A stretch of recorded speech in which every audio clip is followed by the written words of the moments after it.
ನಮಸ್ಕಾರ ಎಲ್ಲರಿಗೂ. ಹೇಗಿದ್ದೀರಾ ಫ್ರೆಂಡ್ಸ್? ಐ ಥಿಂಕ್ ಎಲ್ಲರೂ ಚೆನ್ನಾಗಿದ್ದೀರಾ ಅಂತ ಅನ್ಕೊಂಡಿದ್ದೀನಿ. Welcome back to our channel. ಇನ್ನು ಯಾರಾದರೂ ನನ್ನ ಚಾನಲ್ನ ಸಬ್ಸ್ಕ್ರೈಬ್ ಮಾಡದೆ ನೋಡ್ತಾ ಇದ್ರೆ ಸಬ್ಸ್ಕ್ರೈಬ್ ಮಾಡಿಕೊಂಡು ಸಪೋರ್ಟ್ ಮಾಡಿ ಅಂತ ಕೇಳ್ಕೊಳ್ತೀನಿ.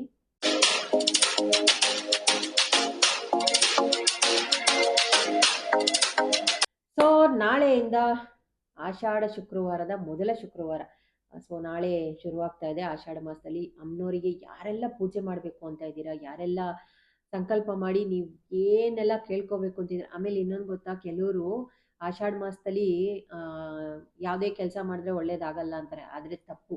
ಆಷಾಢ ಮಾಸದಲ್ಲಿ ಜಗನ್ಮಾತೆ ಹುಟ್ಟಿರೋದು ಕೂಡ ಆಷಾಢ ಮಾಸದಲ್ಲೇ. ಚಾಮುಂಡೇಶ್ವರಿ ಪೂಜೆ ಮಾಡೋದ್ರಿಂದ ತುಂಬಾನೇ ಒಳ್ಳೇದಾಗತ್ತೆ. ಸೊ ಹಾಗಾಗಿ ಶುರು ಮಾಡ್ಕೊಳ್ಳಿ. 2 ವಾರ, 3 ವಾರ, 4 ವಾರ ನಿಮ್ಗೆ ಎಷ್ಟು ಸಾಧ್ಯ ಆಗುತ್ತೋ ಅಷ್ಟು ವಾರ ಪೂಜೆ ಮಾಡ್ಕೊಳ್ಳಿ. ಸೊ ಅದ್ರ ಬಗ್ಗೆ ತುಂಬ ಜನ ನನಗೆ ಒಂದಷ್ಟು ಕ್ವಶನ್ನ ಕೇಳ್ತಾ ಇದ್ರಿ. ಕ್ವಿಕ್ಕಾಗಿ ಒಂದು ಅಪ್ಡೇಟ್ ಕೊಡೋಣ. ಆಮೇಲೆ ನನಗೆ ತುಂಬ ಜನ ಸೊ ಕೇಳ್ತಾ ಇದ್ದೀರಾ, ನಾವೂ ಚಾಮುಂಡೇಶ್ವರಿ ಅಮ್ಮನವ್ರದ್ದು ಪೂಜೆ ಮಾಡಬೇಕು ಅಂತಿದ್ದೀವಿ, ಬಟ್ ನಮ್ಮ ಮನೇಲಿ ಚಾಮುಂಡೇಶ್ವರಿ ಫೋಟೋ ಇಲ್ಲ, ಏನು ಮಾಡೋದು ಅಂತ. ನೀವು ಸಂಕಲ್ಪ ಮಾಡುವಾಗ ಚಾಮುಂಡೇಶ್ವರಿದು ಫೋಟೋನೇ ಬೇಕು ಅಂತಲ್ಲ. ಫೋಟೋ ಇರೋರು ಫೋಟೋ ಮುಂದೆ ಇಟ್ಕೊಳ್ಬೋದು, ಇಲ್ಲಾಂದರೆ ಪುಟ್ಟ ವಿಗ್ರಹ ಇದ್ದರೆ ಅದನ್ನು ಕೂಡ ಇಟ್ಕೊಳ್ಬೋದು. ಇಲ್ಲ ಅಂದವರು ಸಂಕಲ್ಪ ಮಾಡ್ತೀರಲ್ವಾ, ಚೀಟಿನಲ್ಲಿ ಬರೀತೀರಲ್ವಾ, ಅವಾಗ ಮೇಲ್ಗಡೆ ಓಂ ಚಾಮುಂಡೇಶ್ವರಿಯೇ ನಮಃ ಅಂತ ಬರ್ಕೊಳ್ಳಿ. ಶ್ರೀ ಚಾಮುಂಡೇಶ್ವರಿಯೇ ನಮಃ, ಓಂ ಚಾಮುಂಡೇಶ್ವರಿಯೇ ನಮಃ ಅಂತ ಬರೆದಿದ್ದಾದ್ಮೇಲೆ ಆ ಚೀಟಿನ ಹಿಂದೆ ಇಡಿ, ದೀಪದ ಹಿಂದೆ ಇಟ್ಟು ಶುರು ಮಾಡಿ. ಸಂಕಲ್ಪ ಮಾಡಿ, ಮನಸ್ಸಲ್ಲೇ ಅಮ್ಮನವ್ರನ್ನ ನೆನಪಿಸ್ಕೊಳ್ಳಿ. ನೆನೆಸ್ಕೊಂಡು ದೀಪನ ಹಚ್ಚಿ. ಸೊ ಯಾವ ಥರ ದೀಪ ಹಚ್ಚಬೇಕು ಅಂತಲೂ ತೋರಿಸಿದ್ದೀನಲ್ವ, ಅದನ್ನು ಮಾಡ್ಕೊಳ್ತಾ ಹೋಗಿ. ಸೊ ತುಂಬಾ ಒಳ್ಳೆಯದು. ಇದನ್ನು ಶುಕ್ರವಾರನೇ ಮಾಡಬೇಕಂತ ಕೇಳಿದ್ದೀರಾ. ಖಂಡಿತವಾಗ್ಲೂ ಶುಕ್ರವಾರನೇ ಮಾಡಬೇಕು. ಶುಕ್ರವಾರನೇ ಮಾಡಿ. ಯಾಕೆಂದರೆ ಜಗನ್ಮಾತೆಗೆ ಫ್ರೈಡೇ ತುಂಬ ವಿಶೇಷವಾಗಿ. ಶುಕ್ರವಾರ, ಮಂಗಳವಾರನೂ ಮಾಡ್ಬೋದು. ಶುಕ್ರವಾರ ಮಾಡ್ಕೊಳ್ಳಿ. ಆಷಾಢ ಶುಕ್ರವಾರ 4 ಶುಕ್ರವಾರ ಬರ್ತಾ ಇದೆ. ನಾನು ಲಾಸ್ಟ್ಲಾಗಲೂ ಹೇಳಿದ್ದೀನಿ, 4 ಶುಕ್ರವಾರ ಮಾಡ್ಕೊಂಡು ಬನ್ನಿ.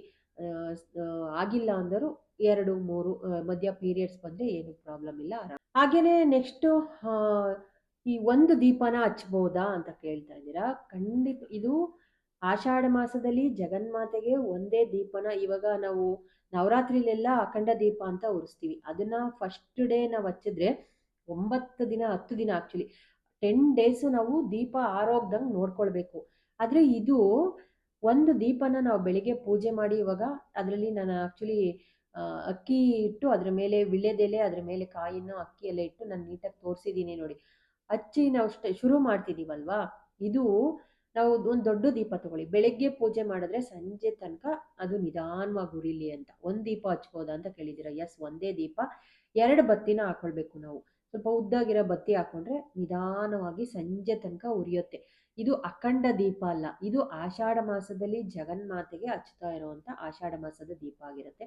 ಸೊ ಹಾಗಾಗಿ ಡೌಟ್ಸ್ ಬೇಡ. ಒಂದೇ ದೀಪ, ಮಣ್ಣಿನ ದೀಪನೇ ಹಚ್ಚಿ. ಶ್ರೇಷ್ಠವಾಗಿ ಮಣ್ಣಿನ ದೀಪ ಹಚ್ಚಬೇಕು. ಆಮೇಲೆ ಉಪ್ಪಿನ ದೀಪ ಹಚ್ಬೋದಾ ಅಂತ ಕೇಳಿದ್ದೀರಾ. ಹಚ್ಬೋದು ಉಪ್ಪಿನ ದೀಪ. ನಿಮಗೆ ಬಂದಿದೆ, ನಿಮ್ಗೆ ಚೆನ್ನಾಗಿ ಆಗ್ತಾ ಇದೆ, ಉಪ್ಪಿನ ದೀಪ ಹಚ್ಚಿ ತುಂಬ ಒಳ್ಳೆಯದಾಗಿದೆ ಅಂದವರು ಉಪ್ಪಿನ ದೀಪನೂ ಕೂಡ ಹಚ್ಬೋದು. ಇದು ಅಕ್ಕಿ ಇಟ್ಟು ಅಕ್ಕಿ ಮೇಲೆ ದೀಪ ಹಚ್ಚೋವಂಥದ್ದು. ಇದು ನಾನು ಯಾವ ಥರ ತೋರಿಸಿದ್ದೀನಿ ಆ ಥರ ಮಾಡ್ಕೊಳ್ತಾ ಹೋಗಿ. ನಿಮ್ಮ ಸಂಕಲ್ಪ, ನಿಮ್ಮ ಕೋರಿಕೆ, ನೀವೇನಕ್ಕೆ ದೀಪ ಹಚ್ತಾ ಇದ್ದೀರಾ ಅದನ್ನು ಆ ಚೀಟಿನಲ್ಲಿ ಬರೆದು ಹಿಂದೆ ದೀಪದ ಹಿಂದೆ ಇಟ್ಕೊಳ್ಳಿ. ನೆಕ್ಸ್ಟು ಇವಾಗ ನಿಂಬೆಹಣ್ಣಿನ ಆರತಿನ ಮನೇಲೂ ಮಾಡ್ಬೋದು ಅನ್ನೋದಕ್ಕೆ ನಾನು ಲಾಸ್ಟ್ಲಾಗಲೂ ಈಗ ಕೂಡ ಹೇಳಿದ್ದೆ. ನಿಂಬೆಹಣ್ಣು ಆರತಿ ಮನೆಯಲ್ಲಿ ನವರಾತ್ರಿ ಟೈಮಲ್ಲಿ ಮಾಡಿದ್ರೆ ತುಂಬ ಒಳ್ಳೆಯದು. ಈ ಟೈಮಲ್ಲಿ ನೀವು ಹಚ್ಚಲೇಬೇಕು ಅಂದರೆ ದೇವಸ್ಥಾನಗಳಿಗೆ ಹೋಗಿ ಹಚ್ಚಿ. ತುಂಬ ಒಳ್ಳೆಯದು, ತುಂಬ ಶ್ರೇಷ್ಠವಾಗಿರೋ ಅಂಥದ್ದು ನಿಂಬೆಹಣ್ಣು ದೀಪ. ಓಕೆ, ಅಮ್ಮನವರಿಗೆ ಎಲ್ಲ ಶಕ್ತಿ ದೇವತೆಗಳಿಗೆ ನಿಂಬೆಹಣ್ಣು ದೀಪ ತುಂಬ ಇಷ್ಟ. ಹಚ್ಬೋದು. ದೇವಸ್ಥಾನದಲ್ಲಿ ಹಚ್ಚಿದ್ರೆ ತುಂಬ ಒಳ್ಳೆಯದು. ಮನೆಯಲ್ಲಿ ಹಚ್ಚೋರು ಒಂದು ನಿಂಬೆಹಣ್ಣ ಕಟ್ ಮಾಡಿ 2 ದೀಪ ಹಚ್ಕೊಳ್ಳಿ. ಅದನ್ನು ಕೂಡ ಮಾಡ್ಬೋದು. ಆಮೇಲೆ ಇನ್ನೊಬ್ಬರು ನನಗೆ ಮೆಸೇಜ್ ಮಾಡಿದರು, ನಿಂಬೆಹಣ್ಣಿಂದು ಅವರ ಮನೇಲಿ ಹಾರ ಇದೆಯಂತೆ, ಚಾಮುಂಡೇಶ್ವರಿದು ವಿಗ್ರಹ ಫೋಟೋ ಇದೆಯಂತೆ, ಅದಕ್ಕೆ ನಿಂಬೆಹಣ್ಣಿಂದು ಹಾರ ಮಾಡಿ ಹಾಕ್ಬೋದಾ ಅಂತ. ಬೇಡ. ಯಾಕೆಂದರೆ ಹೂವಿನ ಹಾರ ಹಾಕಿ ನಿಂಬೆಹಣ್ಣಿನ ಹಾರ ಹಾಕೋದು ಅದು ಏನಂತಾರೆ, ದುರ್ಗಾ ಪೂಜೆ ಮಾಡುವಾಗ ದೇವಸ್ಥಾನಗಳಲ್ಲಿ ಮಾಡಾಕಿದ್ರೆ ಒಳ್ಳೆಯದು. ಮನೆಯಲ್ಲಿ ನಿಂಬೆಹಣ್ಣಿಂದು ಹಾರ ಎಲ್ಲ ಮಾಡಾಕೋದಕ್ಕೆ ಹೋಗ್ಬೇಡ್ರಿ. ಯಾಕೆಂದರೆ ಏನೇನೆಲ್ಲ ಎಕ್ಸ್ಪೆರಿಮೆಂಟ್ ಮಾಡಿ ಯಾಕೆ ಸುಮ್ಮನೆ ತೊಂದರೆಗೆ ಸಿಗಾಕೊತೀರಾ. ಅದಕ್ಕೋಸ್ಕರ ನಿಂಬೆಹಣ್ಣು ಹಾರ ಮಾಡೋದಕ್ಕಿಂತ ಹೂವಿನ ಹಾರನೇ ಪೋಣಿಸಿ ಹಾಕಿ. ನಿಂಬೆಹಣ್ಣು ಹಾರ ಎಲ್ಲ ನಿಮ್ಗೆ ಮಾಡಲೇಬೇಕು ಅಂದರೆ ನಿಂಬೆಹಣ್ಣಿನ ಹಾರ ಮಾಡಿ ಯಾವ್ದಾರು ಅಮ್ಮನವ್ರ ದೇವಸ್ಥಾನಕ್ಕೆ ಕೊಡಿ. ಸಂಕಲ್ಪ ಮಾಡಿಕೊಂಡು ಅವ್ರು ಹಾಕ್ತಾರೆ ವಿಗ್ರಹಗಳಿಗೆ. ಶಕ್ತಿ ದೇವತೆಗಳಿಗೆ ಅವ್ರು ಹಾಕ್ತಾರೆ. ಅವ್ರು ಹಾಕಿ ಪೂಜೆ ಮಾಡೋದು ಓಕೆ. ನಾವು ನಿಂಬೆಹಣ್ಣಿನ ಹಾರನ ಮನೇಲಿ ಹಾಕ್ಬಾರ್ದು. ದೀಪ ಬೇಕಂದ್ರೆ 2 ದೀಪನ ಹಚ್ಕೊಳ್ಳಿ. ತುಪ್ಪದ್ದು ಬತ್ತಿ ಹಾಕೊಂಡು ದೀಪ ಹಚ್ಕೊಳ್ಬೋದು. ನೆಕ್ಸ್ಟು ಮತ್ತೆ ಮತ್ತೆ ಅದೇ ಕ್ವಶನ್ನ ಕೇಳ್ತಾನೆ ಇರ್ತೀರಾ. ಸೊ ವಿಳ್ಯದೆಲೆನ ನಾವು ಯೂಸ್ ಮಾಡ್ಬೋದಾ ಅಂತ. ಯೂಸ್ ಮಾಡಲೇಬೇಕು ಅನ್ನಂಗಿದ್ರೆ ಮಾಡಿ, ಅದೇನು ದೀಪ ಹಚ್ಚಿರ್ತೀವಲ್ವ ಅದು ಒಳ್ಳೇದೇನೆ. ಸೊ ಗಿಡಕ್ಕೆ ಹಾಕಿ, ಇಲ್ಲಾಂದರೆ ಯಾರಾದರೂ ಹಸು ಸಿಕ್ಕಿ ಬಂದರೆ ಮನೆ ಬಂದೇ ತಿನ್ನಿಸ್ರಿ. ಹಂಗಂತ ತುಳಿಯೋದೆಲ್ಲ ಮಾಡಬೇಡಿ. ಇಲ್ಲ ಡಸ್ಟ್ಬಿನ್ನಿಗೆಲ್ಲ ಹಾಕೋದಕ್ಕೆ ಹೋಗಬೇಡಿ. ಇದನ್ನು ಗಿಡಕ್ಕೆ ಗಿಡಕ್ಕೆ ಹಾಕಿದ್ರೆ ಗೊಬ್ಬರ ಆಗತ್ತೆ, ತುಂಬ ಒಳ್ಳೆಯದು. ಸೊ ಹಾಗಾಗಿ ಗಿಡಕ್ಕೆ ಹಾಕ್ಕೊಳ್ಬೋದು. ಹಾಗೆಯೇ ಅಕ್ಕಿ, ನಾನು ಲಾಸ್ಟ್ ಲಾಗಲ್ಲೂ ಕೂಡ ಹೇಳಿದೆ, ಅಕ್ಕಿನ ಎತ್ತಿಟ್ಕೊಳ್ಳಿ. ನೀವು 4 ವಾರ 3 ವಾರ ಎಷ್ಟು ವಾರ ಮಾಡ್ತೀರೋ ಅಷ್ಟು ವಾರದ್ದು ಅಕ್ಕಿನ ಒಂದು ಪ್ಲೇಟಲ್ಲಿ ಒಂದು ಇದರಲ್ಲಿ ಹಾಕಿ ಸಪ್ರೇಟಾಗಿ ಎತ್ತಿಟ್ಕೊಂಡು ಅದನ್ನು ನೆಕ್ಸ್ಟ್ ಒಂದು ಲಾಸ್ಟ್ನೇ ವಾರ ಏನಾದರೂ ಸ್ವೀಟು, ಮೊಸರನ್ನ, ಪೊಂಗಲ್ಲು ಯಾವ್ದಾರ ಮಾಡ್ಕೊಳ್ಳಿ. ಸೊ ಅಕ್ಕಿನ ಸಪ್ರೇಟಾಗಿ ಎತ್ತಿಟ್ಕೊಳ್ಳಿ. ಯಾಕೆಂದರೆ ನಾವು ಇಡೋದು ಇಷ್ಟೇ ಅಕ್ಕಿ ಆಗಿರೋದ್ರಿಂದ ಸ್ವಲ್ಪ ಇರುತ್ತಲ್ವ. ಸೊ ಹಾಗಾಗಿಲ್ಲ ನಾವು ಪ್ರತಿದಿನವೂ ಸ್ವೀಟ್ ಮಾಡಬೇಕಾ, ಆಮೇಲೆ ನೈವೇದ್ಯ ಮಾಡಬೇಕಾ ಅಂತ ಕೇಳಿದ್ದೀರಾ. ಮಾಡಿದ್ರೆ ತುಂಬ ಒಳ್ಳೆಯದು. ಸೊ ಅಮ್ಮನವರಿಗೆ ನೈವೇದ್ಯ ಮಾಡಿ ಇಟ್ಟರೆ ತುಂಬಾ ಒಳ್ಳೆಯದು. ಯಾವ್ದಾದ್ರು ಬೆಲ್ದನ್ನ, ಮೊಸರನ್ನ ಮಾಡಿ ತುಂಬ ಒಳ್ಳೆಯದು. ಮೊಸರನ್ನ ತಂಪಾಗೆ ಇಡೀ ಮನೇನ ತಂಪಾಗಿಟ್ಟಿರಲಿ ಅಂತ ಕೇಳಿಕೊಂಡು, ಮೊಸರನ್ನ ಆದರೆ ಯಾವುದೇ ಕಾರಣಕ್ಕೂ ಈರುಳ್ಳಿ ಬೆಳ್ಳುಳ್ಳಿ ಎಲ್ಲ ಯೂಸ್ ಮಾಡಬಾರ್ದು. ಮೊಸರನ್ನ ಮಾಮೂಲಿ ಮೊಸರು ಅನ್ನನ ಮಾಡಿ ಮೊಸರು ಹಾಕಿ ಇಟ್ಟರೆ ಸಾಕು. ಒಗ್ಗರಣೆ ಮಾಡಿ ಇದನ್ನೆಲ್ಲ ಯಾವುದೂ ಮಾಡಬಾರ್ದು. ಮೊಸರನ್ನದ ತಳಿಗೆ ಮಾಡಿ ನೈವೇದ್ಯಕ್ಕೆ ಇಟ್ಟರೆ ತುಂಬಾ ಒಳ್ಳೆಯದು. ಇಲ್ಲಾಂದರೆ ಬೆಲ್ಲದನ್ನ ಮಾಡಿ, ಹಾಲು ಸಕ್ಕರೆ ಅನ್ನನ ಮಾಡಿ ಇಡ್ಬೋದು. ನೆಕ್ಸ್ಟು ಕುಂಕುಮ ಅಂದರೆ ಇವಾಗ ನಾವು ನವರಾತ್ರಿ ಥರ ಮಾಡ್ತೀವಲ್ವ, ಆ ಟೈಮಲ್ಲೂ ನಾವು ಕೊಡ್ಬೋದು ಕುಂಕುಮನ. ಮುತ್ತೈದೆಯರಿಗೆ ಕುಂಕುಮ ಕೊಡ್ಬೋದಾ ಅಂತ ಕೇಳಿದ್ದೀರಾ. ಅದು ತುಂಬ ಒಳ್ಳೆಯದು, ಕೊಡಿ. ನೀವು ಬೆಳಿಗ್ಗೆ ಪೂಜೆ ಮಾಡಿ ಸಾಯಂಕಾಲ ಯಾರಾದರೂ ನಿಮ್ಗೆ ಸಿಕ್ಕರೆ ಒಂದು 2-3 ಜನಕ್ಕೆ ಕರೆದು ಮುತ್ತೈದೆಯರಿಗೆ ಅರಿಶಿನ ಕುಂಕುಮ ಕೊಟ್ಟರೆ ತುಂಬಾ ಒಳ್ಳೆಯದು. ಮಾಡ್ಬೋದು.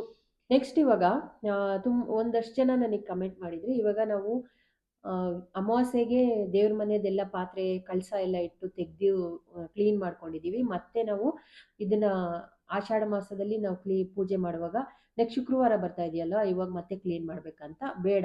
ಯಾಕೆಂದರೆ ನಾವು ಯಾರು ಈಗ ಇದರಲ್ಲಿ ಅಮಾವಾಸ್ಯೆಲಿ ಮಾಡಿಲ್ಲ, ನಾವು ಅಮಾವಾಸ್ಯೆಗೆ ತೆಗಿಯಲ್ಲ. ಕೆಲವರು ಅಮಾವಾಸ್ಯೆಗೆ ದೇವ್ರ ಸಾಮಾನು ತೊಳೆಯಲ್ಲ, ಅಮಾವಾಸ್ಯೆ ಆಗಿ ಮುಗ್ದೋದ್ಮೇಲೆ ದೇವ್ರ ಸಾಮಾನು ತೊಳಿತಾರೆ. ಇಲ್ಲಾಂದರೆ ಅವ್ರಿಗೆ ಟೈಮ್ ಇಲ್ಲದೆ ಇರಾಗ ಮಾಡಿರಲ್ವಲ್ಲ, ಅಂಥವ್ರು ಗುರುವಾರನೇ, ಅಂದರೆ ನಾವು ಶುಕ್ರವಾರ ಪೂಜೆ ಮಾಡ್ತೀವಿ ಅಂದರೆ ಹಿಂದಿನ ದಿನನೇ ಎಲ್ಲ ಕ್ಲೀನ್ ಮಾಡ್ಕೊಂಬಿಟ್ರೆ ಈಸಿ ಆಗುತ್ತೆ.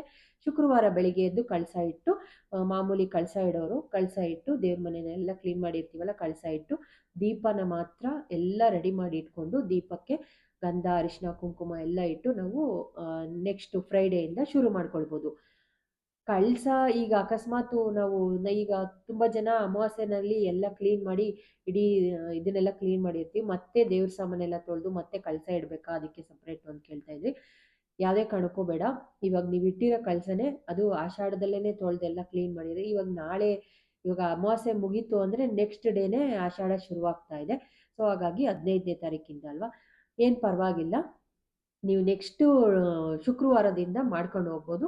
ಆದರೆ ದೀಪ ಮಾತ್ರ ಪ್ರತಿ ವಾರ ತೊಳಿಬೇಕು, ಪ್ರತಿ ವಾರನೂ ಚೇಂಜ್ ಮಾಡಬೇಕು.